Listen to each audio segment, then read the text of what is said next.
আসলে জনগণ বলতে কি আমরা বাংলাদেশের কত ভাগ মানুষকে বলবো আর কি, যারা ব্যবসায়ী শুধু তাদেরকে আপনি হচ্ছে কি যদি জনগণ মনে করেন তাহলে একটা কথা হবে আর কি। যারা হচ্ছে বড় বড় উদ্যোক্তা তাদেরকে যদি জনগণ মনে করেন তাহলে ঠিক আছে। আর যদি জনগণ আপনি পুরো বাংলাদেশের 18 কোটি মানুষকে যদি মনে করে থাকেন তাহলে এই যে বিশাল উচ্চাভিলাষী বাজেট যেটা করা হচ্ছে আর কি, সেই বাজেটটাকে হচ্ছে গিয়ে শেষ পর্যন্ত এটা আপনি কোথায় যাবেন আর কি। আর হচ্ছে যে করের বোঝা, মানে যদি জনগণের বাজেট হতো তাহলে আপনি এখানে এক ধরনের প্রোগ্রেসিভ ট্যাক্সেশন আমরা দেখতে পাইতাম আর কি। জনগণের অর্থ জনগণের জন্য ব্যয় সব সরকারই করে, কিন্তু এই যে ম্যানেজমেন্টের মধ্যে আপনার এটা কি বেটার ম্যানেজমেন্ট হচ্ছে কিনা, এটা এফিশিয়েন্টলি ব্যয় হচ্ছে কিনা, ইভেন আপনি কোন জনগণের থেকে অর্থ আনবেন, কোন জনগণের কাছে দিবেন, এই জায়গাটা কিন্তু অর্থনৈতিক যে সাম্যের জায়গাটা সেটা কিন্তু এস্টাবলিশ করে। ভারতের যে পররাষ্ট্রনীতি সেটা গ্লোবালি তো এমনিতে ডিক্লাইনিং, সেটা তো আমরা দেখতেই পাচ্ছি। সাউথ এশিয়ার ক্ষেত্রে শুধু ডিক্লাইনিং না, এটা 100% পরাজিত।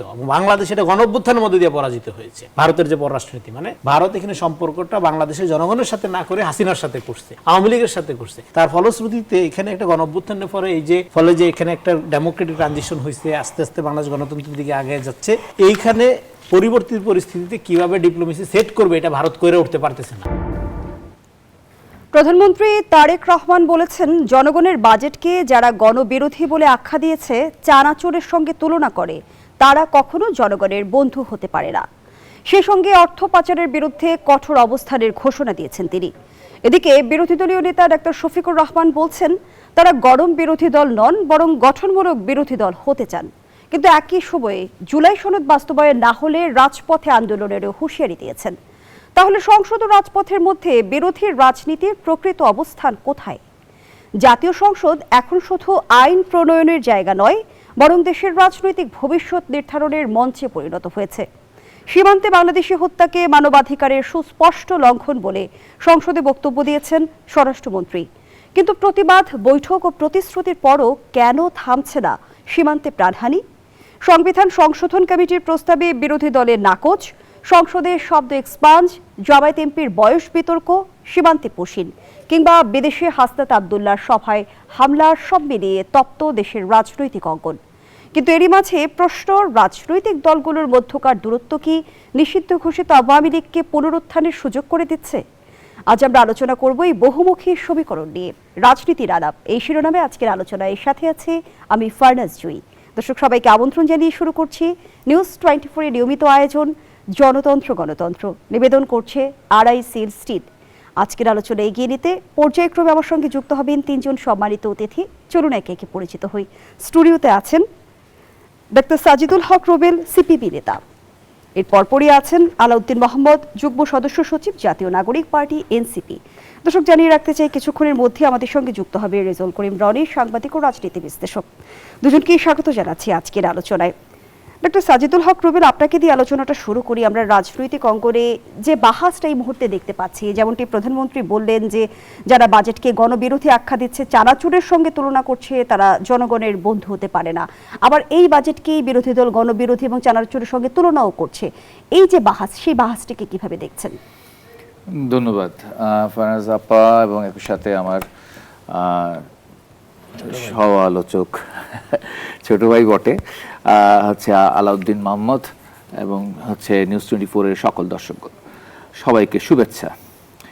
আসলে আপনি যেটাকে বাহাস বলছেন, আমি সেটাকে মানে এখন পর্যন্ত যেভাবে আলোচনা চলতেছে এটা বাহাজের লেভেলে উঠে নেয় আর কি। আমাদের দেশের রাজনীতি এবং রাজনৈতিক যে সংস্কৃতি, এটা যে জায়গায় চলে গিয়েছিল এবং এখনো যে জায়গায় আটকে আছে, তাতে এগুলা মোটামুটি হচ্ছে আমি মনে করি যে একটা গণতান্ত্রিক আলোচনাই হচ্ছে আর কি। তো এটা তো খুব স্বাভাবিক যে সরকার একটা বাজেট উত্থাপন করবে, সেটাকে হচ্ছে বিরোধী দল এবং জনগণ এটাকে হচ্ছে ক্রিটিক্যালি দেখবে না, এটাকে হচ্ছে শুধুমাত্র ইয়েস স্যার করে দিবে, তাহলে তো হবে না আর কি। এটা তো আর নিশ্চয়ই আমিডামির সংসদ না।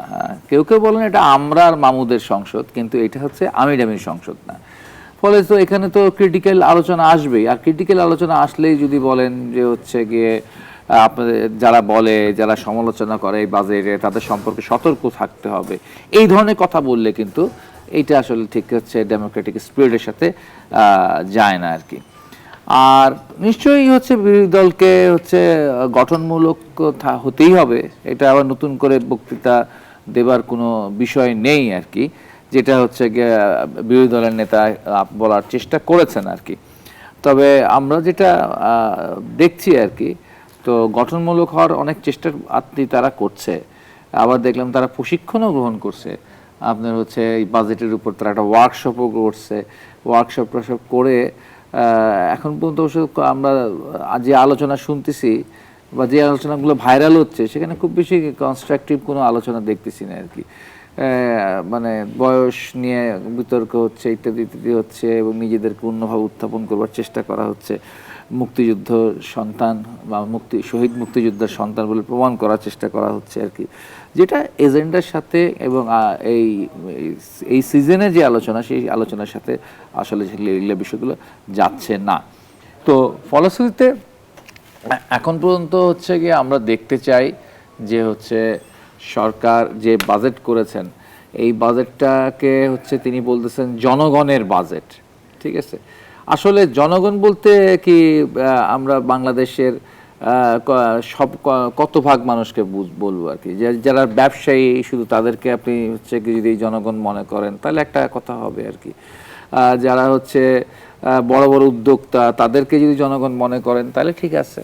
আর যদি জনগণ আপনি পুরো বাংলাদেশের 18 কোটি মানুষকে যদি মনে করে থাকেন, তাহলে এই যে বিশাল উচ্চাভিলাষী বাজেট যেটা করা হচ্ছে আর কি, সেই বাজেটটাকে হচ্ছে গিয়ে শেষ পর্যন্ত এটা আপনি কোথায় যাবেন আর কি। আর হচ্ছে যে করের বোঝা, মানে এটা যদি জনগণের বাজেট হতো তাহলে আপনি এখানে এক ধরনের প্রোগ্রেসিভ ট্যাক্সেশন আমরা দেখতে পাইতাম আর কি। তো প্রোগ্রেসিভ ট্যাক্সেশন কিন্তু নাই, মানে যেখানে যত বেশি টাকা মানুষ কামাই করবে তার ট্যাক্সের স্লটও তত বেড়ে যায় আর কি। পৃথিবীর বিভিন্ন দেশে, আপনি স্ক্যান্ডিনেভিয়ান কান্ট্রিগুলোতে কিংবা জাপানে এরকম প্রোগ্রেসিভ ট্যাক্সেশন আছে। তো আপনি তো ওই পর্যায়ে যাওয়ার মতো অবস্থা আমাদের এবং রাজস্ব আদায়ের যে লক্ষ্যমাত্রা নির্ধারণ করা হয়েছে সেটা কতটা বাস্তবসম্মত? আর রাজস্ব মাত্রা লক্ষ্যমাত্রা নির্ধারণের ক্ষেত্রে দেখা যাচ্ছে যে করের আওতাভুক্ত যে মানুষ, সেটা সংখ্যা বাড়াবার একটা টেন্ডেন্সি আছে, এটা একটা পজিটিভ। কিন্তু যেটা হলো আমাদের সমস্যা, সেটা হচ্ছে যে যত বেশি শক্তিশালী, যে যত বেশি টাকা পয়সার মালিক থাকেন, তারা তত বেশি ট্যাক্স ফাঁকি দেয় আর কি। এটাই বাংলাদেশকে আমরা দেখে আসতেছি, সেই ব্রিটিশ আমলের পর থেকে এইভাবেই আমরা দেখে আসতেছি এই প্রবণতাটা আর কি। এই প্রবণতাটা ভাঙবেন কেমনে করে, সেটা ভাঙার জন্য আপনার কল কি, বা সেটা কল দেওয়ার মতো সাহস আছে কিনা সরকার কিংবা বিরোধী দলের আর কি। অসংখ্য ধন্যবাদ জানাচ্ছি আপনাকে। আলাউদ্দিন মোহাম্মদ, একদিকে আপনারা বলছেন যে বাজেট অনেকটা চানাচুরের মতো, অন্যদিকে আবার প্রধানমন্ত্রী বলছে যে যেই বাজেটের মাধ্যমে জনগণের ভাগ্য বদলাতে চাই সেই বাজেটকে তারা চানাচুরের সাথে তুলনা করে। যারা বাজেটকে চানাচুরের সাথে তুলনা করে তারা জনগণের বন্ধু নয়। তাহলে কি আপনারা আক্ষরিক অর্থে জনগণের বিরোধিতা করছেন? আমি উত্তরটি নিব, তবে আরো একজন অতিথি আমাদের সঙ্গে যুক্ত হয়েছেন, আমি দর্শকদের সাথে একটু পরিচয় করিয়ে দিতে চাই। দর্শক জানিয়ে রাখতে চাই ইতিমধ্যে আরো একজন অতিথি আমাদের সঙ্গে যুক্ত হয়েছেন, রেজাউল করিম রনি, সাংবাদিক ও রাজনীতি বিশ্লেষক। স্বাগত জানাচ্ছি আপনাকেও। আলাউদ্দিন মোহাম্মদ, চানাচুর এত সুস্বাদু, বিশেষ করে আমাদের নারী বন্ধুদের কাছে খুব উপাদেয়। এটা নিয়ে ছেলেদের কাছেও আছে, তো ঢাকার মোড়ে মোড়ে চানাচুরের দোকান আছে, কিন্তু এটাকে এইভাবে আপনার যে একজন আরেকজনকে চানাচুর দিয়ে যেভাবে ঘায়াল করছে, এটা কাম্য ছিল না। কারণ যেদিন চানাচুরের কথা বলছে, এটা সত্য যে চানাচুরে কিন্তু আসলে পুষ্টিগুণ নেই। চানাচুরের মতো আরও অনেক মুখরোচক খাবার, ফুচকা বলেন কিংবা চটপটি বলেন, এগুলোর মধ্যে কিন্তু সে অর্থে পুষ্টিগুণ নেই, কিন্তু খেতে ভালো লাগে। তো রাজনীতিতেও কিন্তু অনেক কিছুই আছে যেগুলো, যেমন আমরা অনেক কথা বলে অনেক টক শো করি, সেখানেও কিন্তু আপনার শেষ পর্যন্ত কোনো মেসেজ পাওয়া যায় না। হ্যাঁ, কিন্তু কথা কিন্তু হয়, তর্ক হয়, বিতর্ক হয়। তো এই বাজেটটা আমি বলবো যে এটা একটা আসপেক্ট বলতে গিয়ে নাহিদ ইসলাম বলেছিলেন চানাচুরের মতো, এটা পুরোটা আপনার হোলিস্টিক্যালি বলেন নাই। কিন্তু চানাচুরের বিষয়টা আজকে আবার যেভাবে সংসদে নিয়ে আসা হলো, আমার মনে হয় এটাকে একটু বেশি গুরুত্ব দেওয়া হয়েছে আর কি। আমার মনে হয় না যে বিরোধী দলীয় নেতারা বাজেটটাকে এইভাবে আপনার আউট অ্যান্ড আউট আপনার ডিনাই করছে, এমন কোনো ঘটনা আমরা ঘটেছে দেখি নাই। আমরা বাজেটে শিক্ষা বরাদ্দ, স্বাস্থ্যে বরাদ্দ, আপনার সামাজিক সুরক্ষা খাতে বরাদ্দ, তারপর আপনার ট্যাক্সের ক্ষেত্রে বিশেষ করে ট্যাক্সের আপনার ব্যবসায়ীদের জন্য যে ইম্পোর্ট ট্যারিফ অনেকগুলো জায়গায় ডিউটি ছাড় দেওয়া হয়েছে, এগুলো তো ইতিবাচক। আবার দেখা যায় ইনকাম ট্যাক্সের ক্ষেত্রে গরিবের উপরে আপনার 48% ট্যাক্স বাড়ানো হয়েছে, যেখানে আপনার সর্বোচ্চ ধনীর উপরে 9% ট্যাক্স বাড়ানো হয়েছে। মানে পুরো উল্টো, মানে আমরা যেটা সবসময় বলি যে ইনকাম ট্যাক্স হবে প্রোগ্রেসিভ, যার আয় যত কম তার ট্যাক্স তত কম হবে, যার আয় যত বেশি হবে ট্যাক্স তত বেশি হবে, মানে ট্যাক্স বার্ডেনটা তত বেশি হবে। কিন্তু আমরা এখানে দেখেছি যে ট্যাক্স বেড়েছে যার আয় সবচেয়ে বেশি কম, মানে ট্যাক্স ব্র্যাকেটের সবচেয়ে নিচে আছে, তার আপনার ট্যাক্স আপনার কত পার্সেন্ট বললাম, 48% বেড়েছে। হ্যাঁ, 5%টা 1 লাফে 10% হয়ে গিয়েছে। তারপর আপনার এরপরে সেম, মানে আমরা এটাকে পুরোটা রিগ্রেসিভ ওয়েতে হয়েছে। বাট মূল সমালোচনার জায়গাটা ছিল যে আপনি কর্মসংস্থান বাদ দিয়ে, বিনিয়োগ বাদ দিয়ে শুধুমাত্র সামাজিক সুরক্ষা খাতের মাধ্যমে এবং দ্রব্যমূল্য কমানোর মাধ্যমে যেই প্রজেকশনটা করছেন, আমরা মনে করি যে আপনাকে আরেকটু সতর্ক স্টেপ নেওয়া উচিত। কারণ বাংলাদেশের অর্থনীতি একটা আপনার মোটা দাগে এটার ভিত্তিটা নষ্ট হয়ে গিয়েছিল, সেই ভিত্তিটাই এই বাজেট, এই অর্থনৈতিক কাঠামোর মাধ্যমে তৈরি করতে হবে।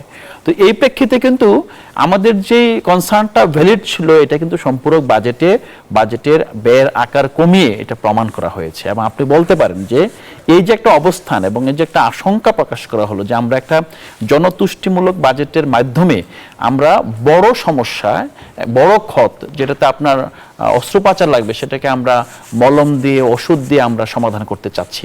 তো এটা তো আসলে বাস্তবতা, এবং এটা আজকে সংসদে এটা প্রমাণও হয়েছে। বাজেট অলরেডি কাটছাট শুরু হয়েছে, ভবিষ্যতে যখন এটা বাস্তবায়নে যাবে তখন দেখবেন যে আরো কাটছাট করা হবে। আমাদের মূল জায়গাটা ছিল যে আপনি ম্যানিফেস্টো যা দিয়েছেন ফাইন, কিন্তু ম্যানিফেস্টোটাকে আপনার বাজেটের মতো একটা টেকনিক্যাল জায়গায় এসে ওইটাকে প্রাইম না ধরে রিয়েলিটিটাকে প্রাইম ধরা উচিত, যে আমি কোন রিয়েলিটিতে বসে বাজেটটা দিচ্ছি। এবং আরেকটা বিষয় আছে এখানে, মানে এই বাজেটের আকার, যে বাজেট নিয়ে বলছেন, তো সম্প্রসারণমূলক।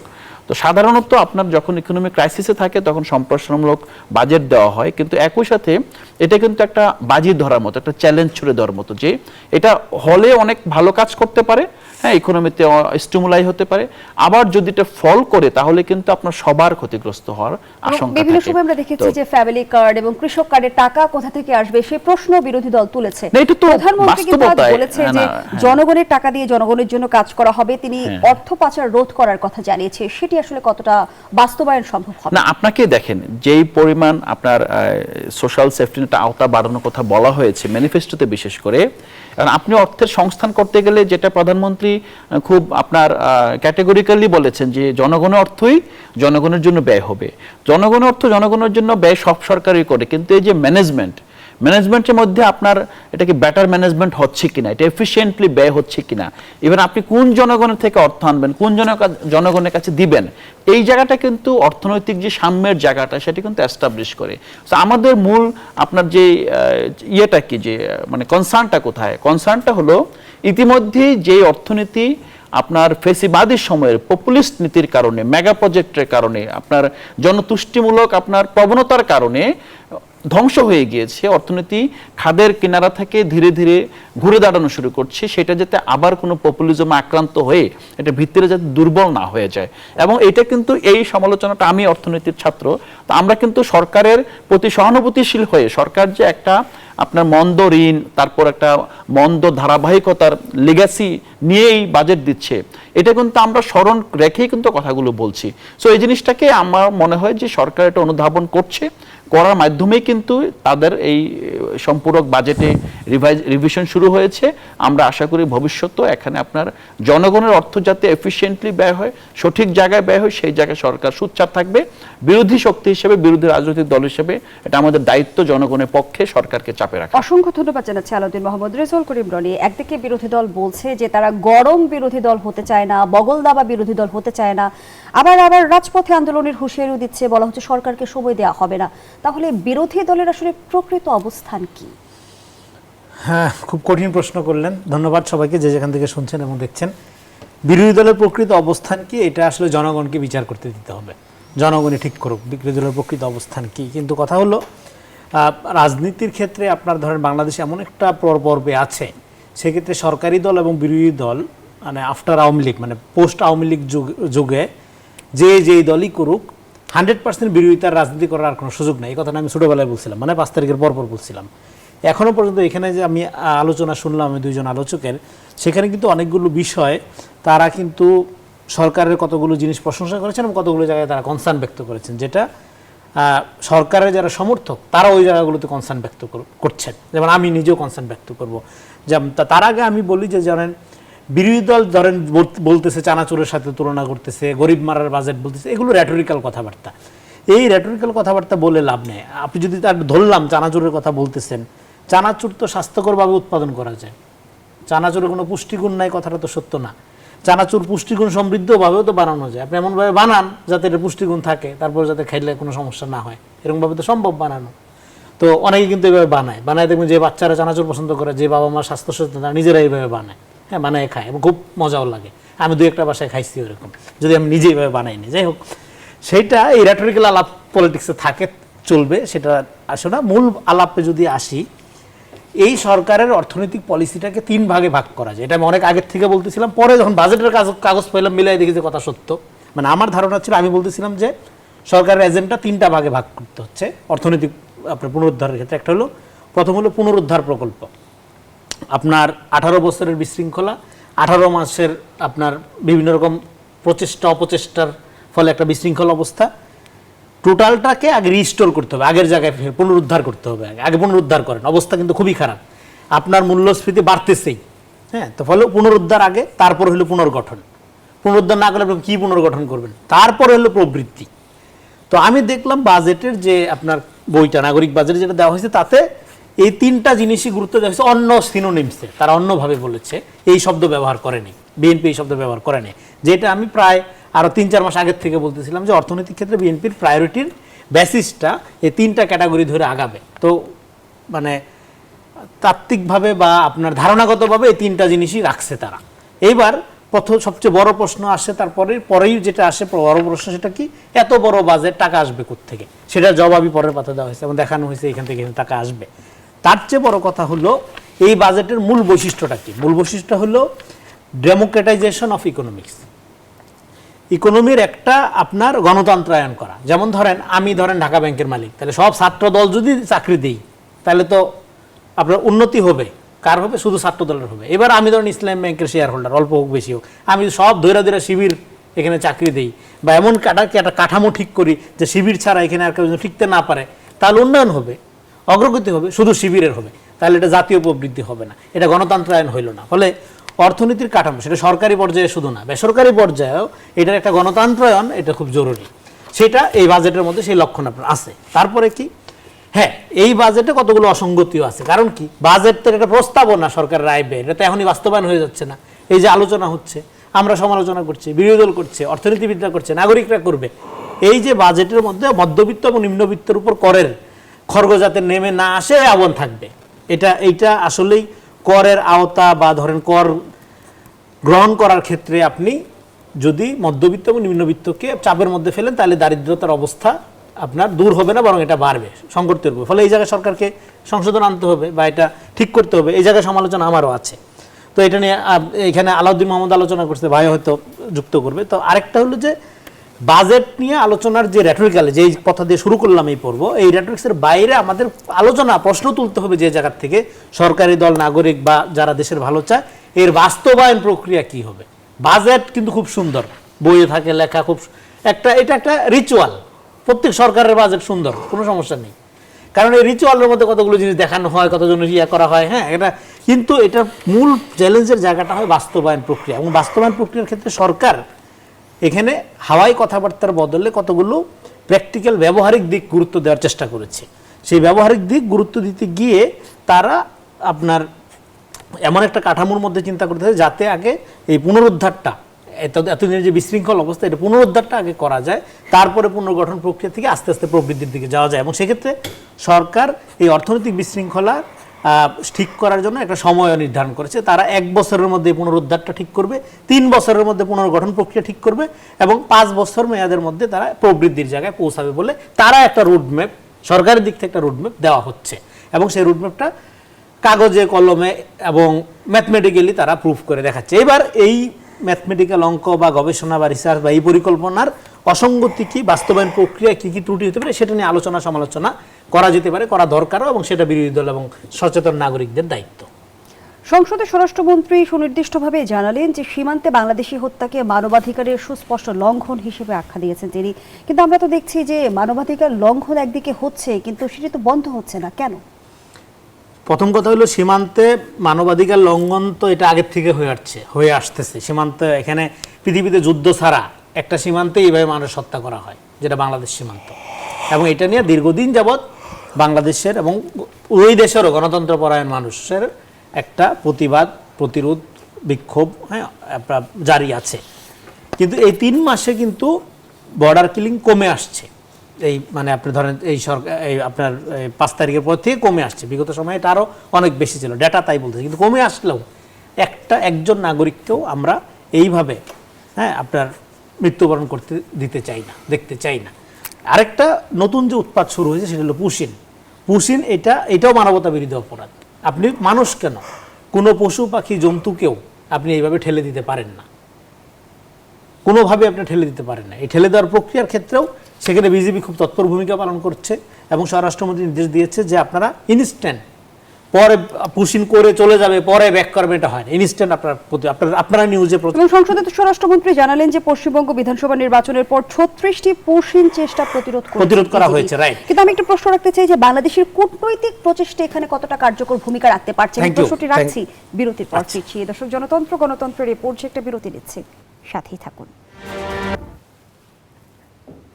আবার আমন্ত্রণ, দেখছেন নিউজ 24 নিয়মিত আয়োজন গণতন্ত্র নিবেদন করছে আড়াই সেলস টিম। আমরা আবারও ফিরছি আলোচনায়। রেজাল্ট করিম রানী, যে প্রশ্নটি রেখে বিরতিতে গিয়েছিলাম, সীমান্তে ধারাবাহিক পুশিনের চেষ্টা চালাচ্ছে কিন্তু আমরা দেখছি বিএসএফ, কিন্তু বাংলাদেশ থেকে আসলে কূটনৈতিক প্রচেষ্টার কথা যদি আমরা বলি, সেটি আসলে কতটা কার্যকর ভূমিকা রাখতে পারছে? জি, ধন্যবাদ প্রশ্নটি করার জন্য। এবং শুধু পুশিন, সীমান্ত হত্যা এগুলোই না, আপনি সর্বশেষ দেখবেন যে আমাদের জাহিদুর রহমান সাহেবকে যেভাবে অপদস্থ করার অপচেষ্টা করা হয়েছে এবং তার প্রতিবাদে উনি ভারতে প্রবেশ প্রত্যাখ্যান করে বাংলাদেশে ফেরত এসেছেন। এটা নিয়ে ভারতের এখানকার যে ভারপ্রাপ্ত আপনার কমিশনার, তাকে তলব করা হয়েছে এবং অসন্তোষ জানানো হয়েছে বাংলাদেশের পক্ষ থেকে।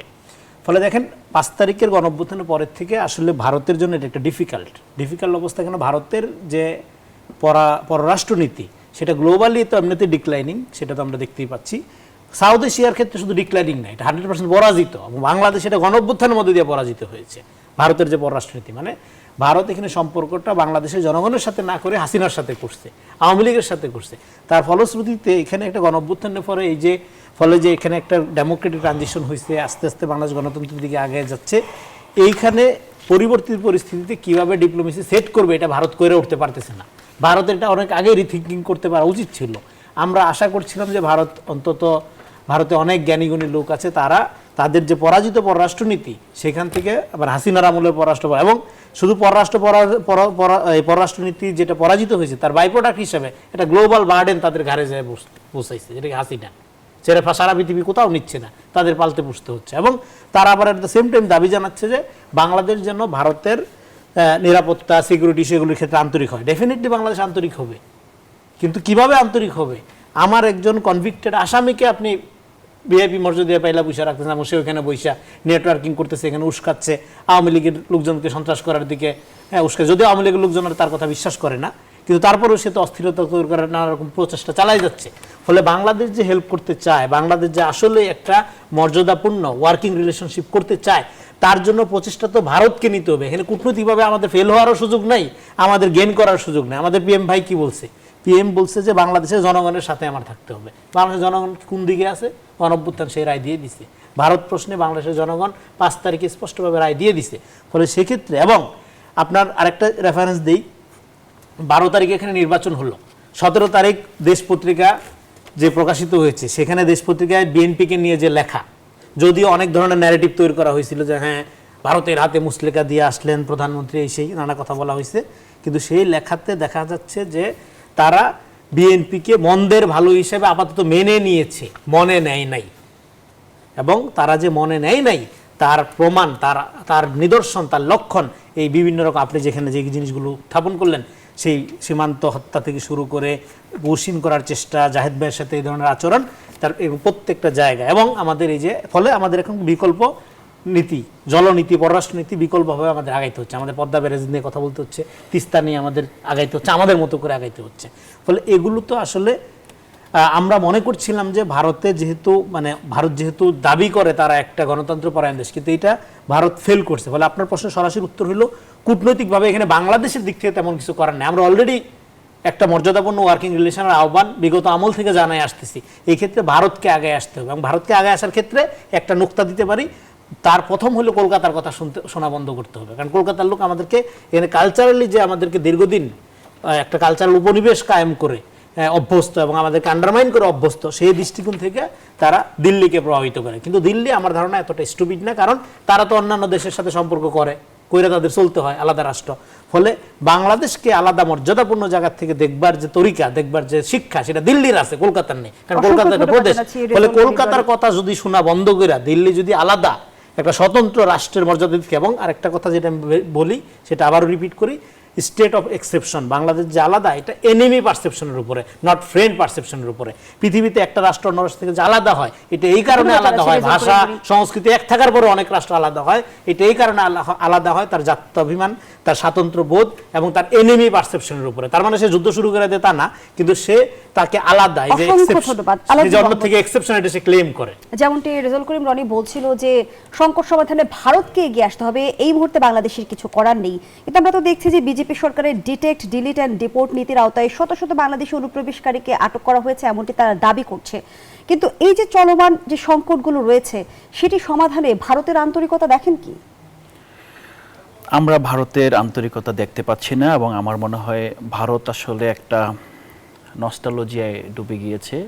54 বছর ধরে তারা একরকমভাবে বাংলাদেশকে ডিল করতে চেয়েছে, এবং যার চূড়ান্ত রূপটা গত ফেসিবাদী সময়ে বাংলাদেশের নির্বাচন ব্যবস্থা, বাংলাদেশের পিলখানা মাসাকার, বাংলাদেশের আভ্যন্তরীণ যুদ্ধাপরাধ ট্রাইব্যুনাল থেকে শুরু করে বিভিন্ন জায়গায় তাদের নিয়ন্ত্রণ প্রতিষ্ঠার মাধ্যমে তারা ধরে নিয়েছে যে এখানে অন্য যে সরকারগুলো আসবে তারাও আজকে হোক কালকে হোক তারা ভারতকে সেইভাবে গ্রহণ করবে, কারণ এখানে তারা একটা আপনার এক্সাম্পল তৈরি করতে পেরেছিল।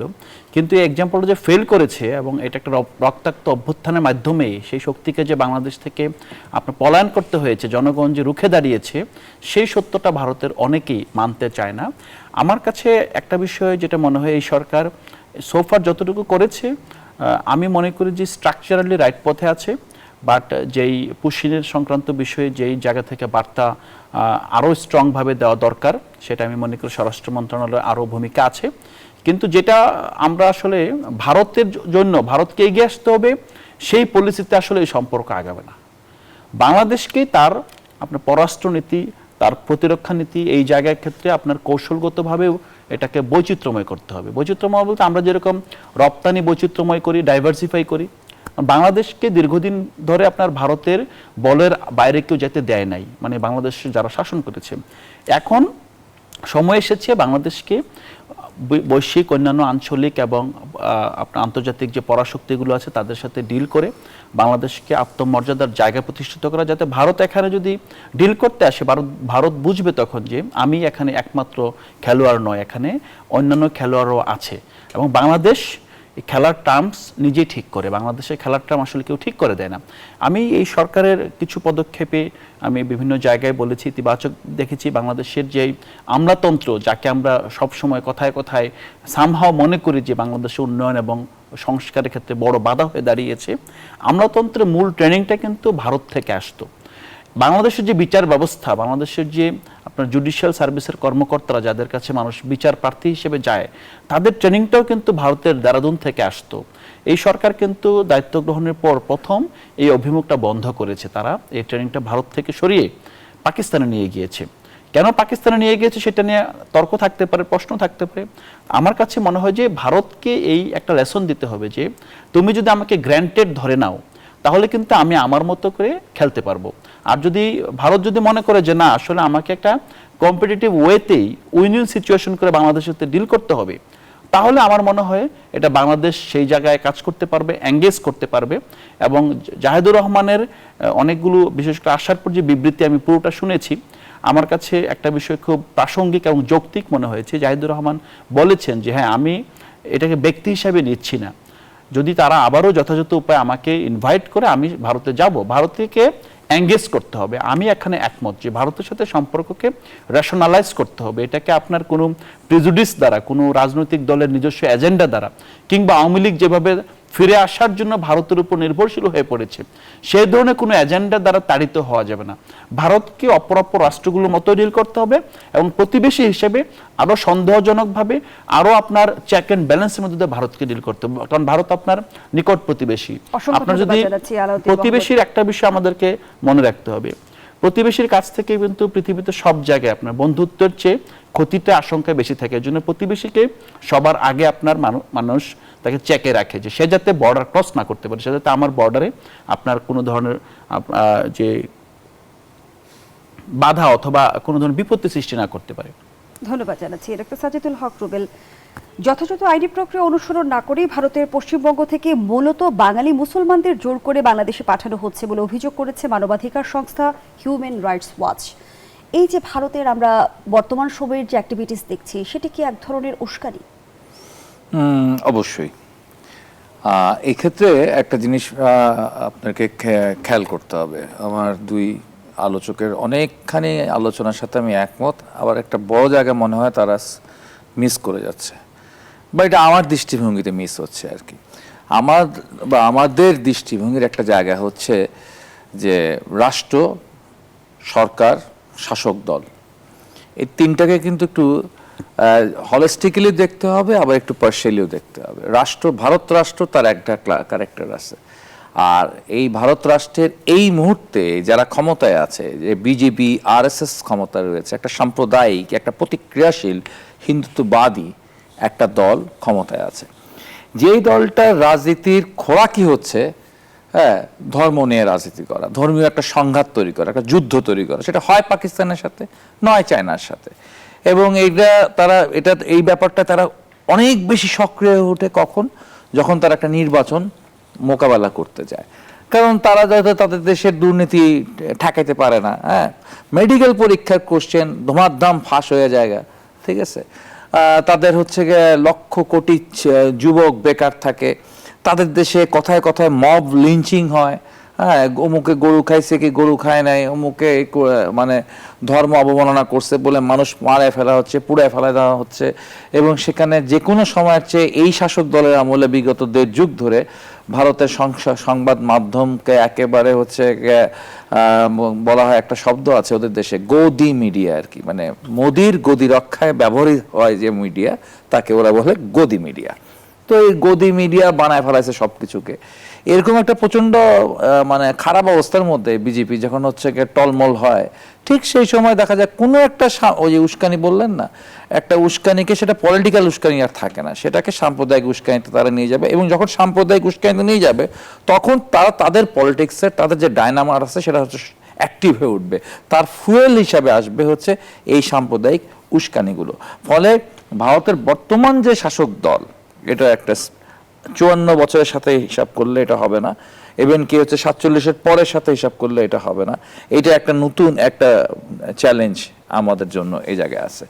আর একটা কথা যেখান থেকে এই কথাগুলোর এদিক দিয়ে এসেছে আর কি, তো স্বাভাবিকভাবে ভারত তো আমার উপর আধিপত্য বিস্তার করতে অতীত করেছে, করতে চেয়েছে, এখনো করতে চায় এবং ভবিষ্যতেও করবে। বাট আমার কূটনীতির জায়গাটা, আমার পলিসির জায়গাটাতে আমার মনে হচ্ছে যে আমাদেরকে হলো ছোটখাটো দুইটা উদাহরণ তৈরি করলে হবে না আর কি, দু একটা দৃষ্টান্ত তৈরি করলে হবে না। এখানে আমার হচ্ছে গিয়ে কূটনীতির জায়গাটাকে আমাকে অবশ্যই নতুনভাবে ঢেলে সাজাইতে হবে এবং নতুন জায়গায় আসতে হবে।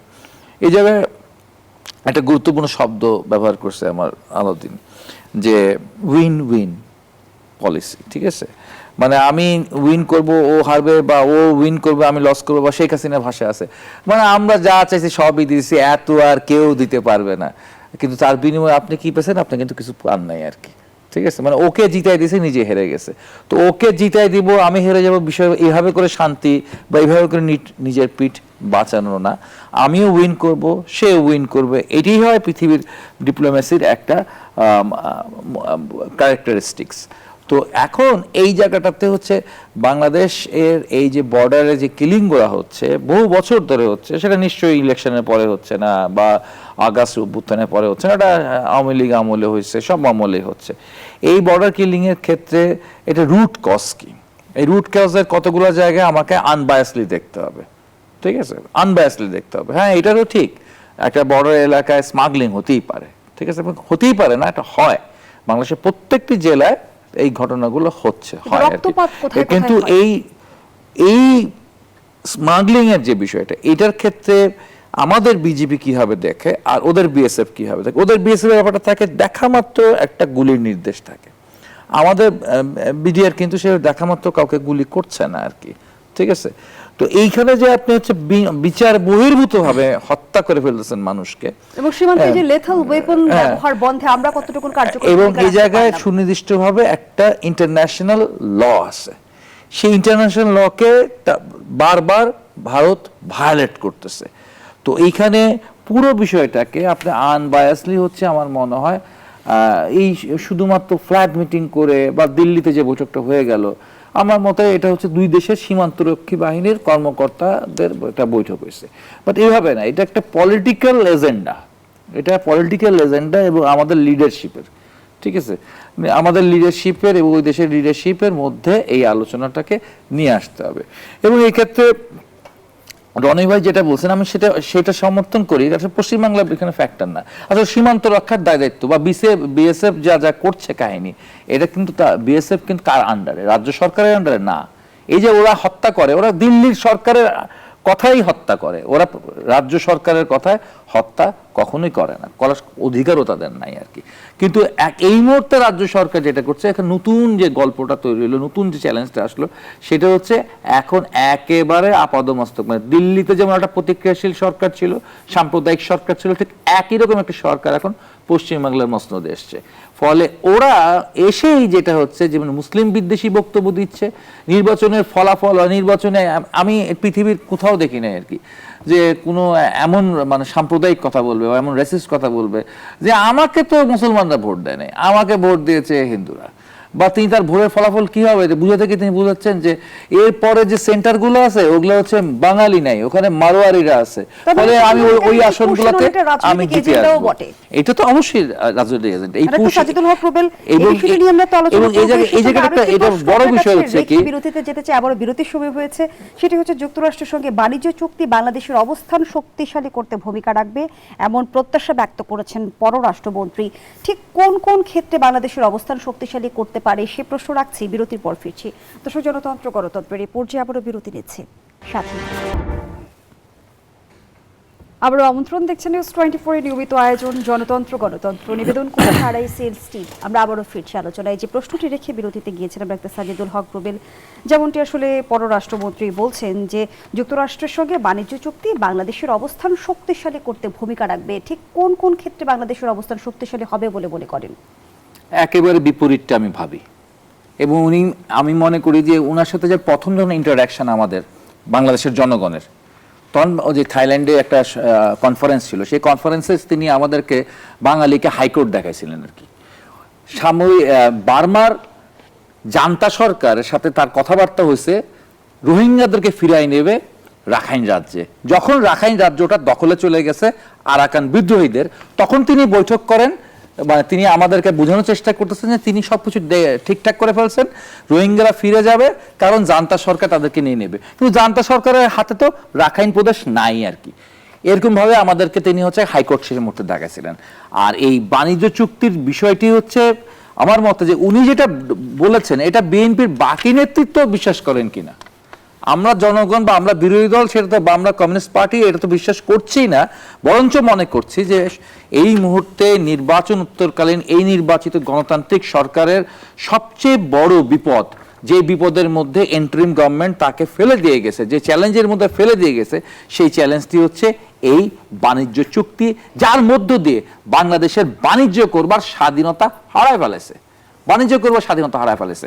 আর একটা জিনিস মনে করবেন যে এই বাণিজ্য চুক্তিতে যে জিও পলিটিক্যাল অ্যাসপেক্টগুলো আছে সেটা কখনোই ভারতের বিরুদ্ধে নয়, সেটার মূল টার্গেটটা হচ্ছে চীনকে টার্গেট করে হচ্ছে কি এখানে আমেরিকা এক ধরনের প্রস্তুতি গ্রহণ করছে, এবং আগামীতে দুটো সামরিক চুক্তিও এই ব্যাপারে, আকসা জিএসমনিয়া সহ দুটো সামরিক চুক্তিও হয়ে যেতে পারে। এবং সেটার ক্ষেত্রে কিন্তু আপনি দেখবেন একটা পর্যায়ে গিয়ে ভারত এবং আমেরিকা কিন্তু বন্ধুত্ব বা সম্পর্ক থাকবে, বা আমরা একসময় বলতাম ভারতকে যে মার্কিন সাম্রাজ্যবাদের জুনিয়র অংশীদার, ঠিক আছে, এবং সেই রকম অ্যাপ্রোচ আমরা দেখব যে আমাদের এই অঞ্চলে ভারত তার অংশীদার, মধ্যপ্রাচ্যে ইসরায়েল হচ্ছে আমেরিকার অংশীদার, এবং তার মাঝখানে আমাদের এক ধরনের বাণিজ্যিক গোলামির মধ্যে এই চুক্তি আমাদেরকে ছেড়ে দিছে। ফলে ডক্টর খলিলের এই বক্তব্য সাথে আমি 100% মানে বিপরীত অবস্থান গ্রহণ করি, যে বাণিজ্য চুক্তি আমাদেরকে শক্তিশালী করবে না, বাণিজ্য চুক্তি আমাদেরকে হচ্ছে নানাভাবে নানান জায়গা থেকে শুরু করে, ঠিক আছে, এমনকি গার্মেন্টস সেক্টরে গিয়ে একটা পর্যায়ে দেখবেন যে আপনি বিপদে পড়া শুরু করছেন, কারণ আপনি যে অ্যাক্সেসরিজ কিনতেন, গার্মেন্টসের যে থ্রেড কিনতেন, যে কটন কিনতেন, যে আপনি বোতাম কিনতেন, যেটা মানে সেই ক্ষেত্রে আপনি সারা পৃথিবীতে যেখানে কম পাবেন, চায়নায় কম পাইতেন সেখান থেকে কিনবেন, এখন আপনি সেভাবে কিনতে পারবেন না।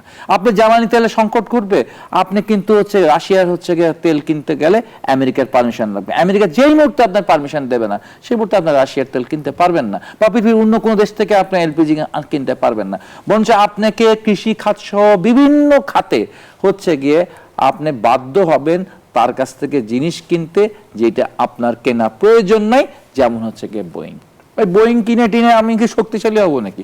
আমার যা প্রয়োজন নাই সেই জিনিসটা আমার ঘাড়ে হচ্ছে গিয়ে চাপিয়ে দেওয়া হচ্ছে। এবং এই ক্ষেত্রে আমি মনে করি হচ্ছে কি এই বাণিজ্য চুক্তি প্রসঙ্গে অবশ্যই বিএনপিকে বিষয়টাকে রিভিউ করবার সুযোগ আছে, সংসদে আলোচনা হোক, এটাকে তারা রিভিউ করুক। এবং এখান থেকে হচ্ছে গিয়ে ডক্টর খলিল সাহেব তো আমাদেরকে উদাহরণ দেখায়, ইন্দোনেশিয়ার উদাহরণ দেখায়, কি ইন্দোনেশিয়াতে আরো বেশি হচ্ছে গিয়ে কঠিনভাবে এই চুক্তিটা হয়েছে, এই চুক্তি ইন্দোনেশিয়ার মানুষ মেনে নিছে।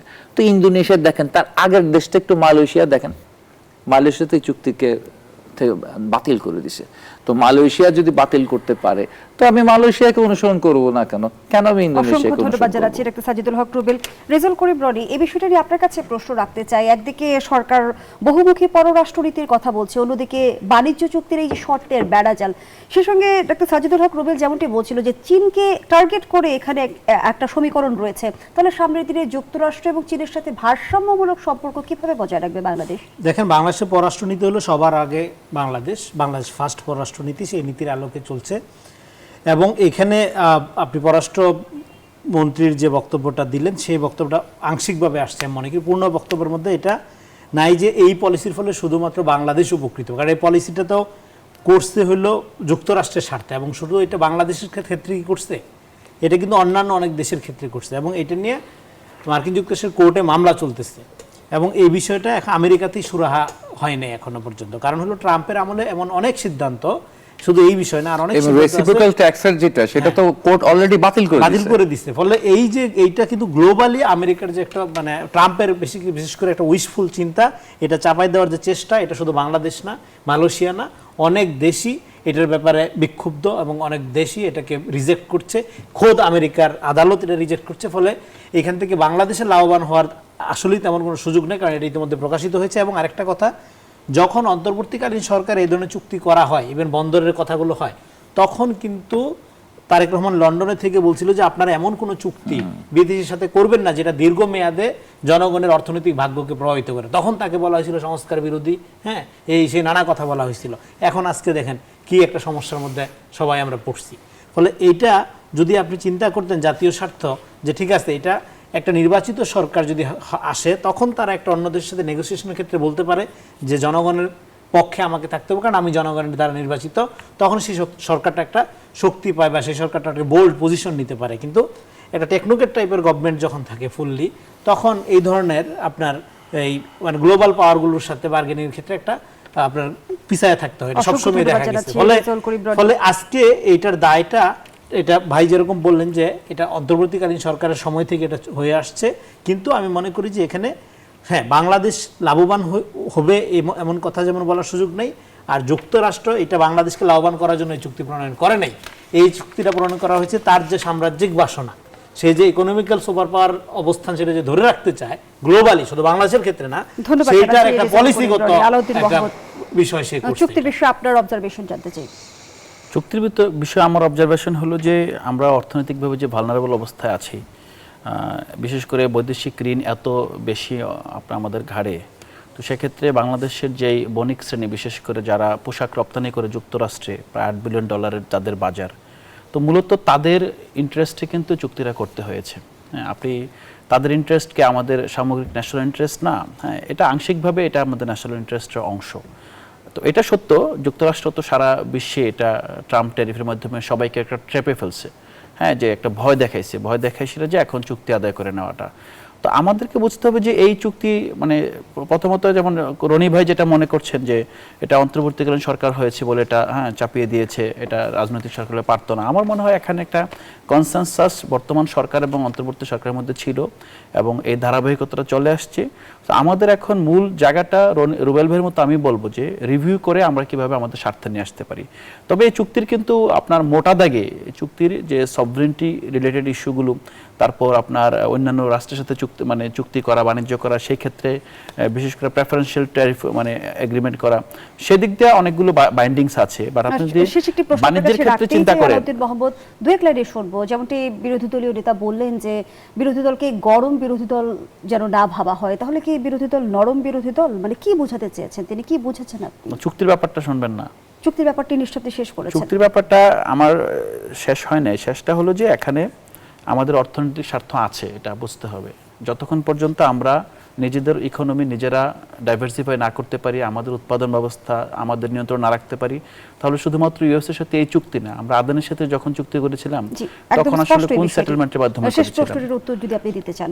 শেষ প্রশ্নের উত্তর এটা সিম্পল। আপনার নরম গরম বিরোধী দল আসলে তার কাজ হলো সরকারকে সফল করা মানে কি জনগণের পক্ষে সরকারকে সফল করে তোলা এবং সরকারের ব্যর্থতাগুলো জনগণের সামনে স্পষ্ট করা, যে তুমি যদি এগুলো ডেলিভারি দিতে পারো না, তো এই সরকার পারছে না, আমি পারবো। হ্যাঁ, তো যদি বিরোধী দল জনগণের সেটা প্রকাশ করতে পারে যে এই জায়গায় ফেল করছি, এইটাও বিরোধী দলের একটা বড় আপনার আমি মনে করি যে সফলতা, যে সরকারের যৌক্তিক বিরোধিতা করতে পারা, যে এই জায়গায় সরকার আসলে খারাপ করছে। আর যে জায়গায় সরকার ভালো করছে, বিরোধী দল যদি আপনার মনে করে যে না এটা সরকারকে অ্যাপ্রিশিয়েট করা যায়, সেটা করতে পারে। দ্বৈত রাজনীতির বার্তা দেয় কিনা? দ্বৈত রাজনীতি বলতে একদিকে বিরোধী দল বলছে যে গরম বিরোধী দল ভাববেন না, তারা আবার বলছে বগলদাবা বিরোধী দল না। বিরোধী দলের এখানে সরকারকে সমর্থন এবং সরকারকে চাপে রাখা দুইটাই কিন্তু দায়িত্ব। আমরা দীর্ঘদিন ধরে একটা একপেশে আপনার সরকার ব্যবস্থা দেখেছি। যখন আমরা 91 থেকে গণতন্ত্র যাত্রা হয়েছে তখন ধরে নিয়েছে যে নির্বাচন কিন্তু ফলাফল মানার রেকর্ড কম ছিল না আমাদের এখানে।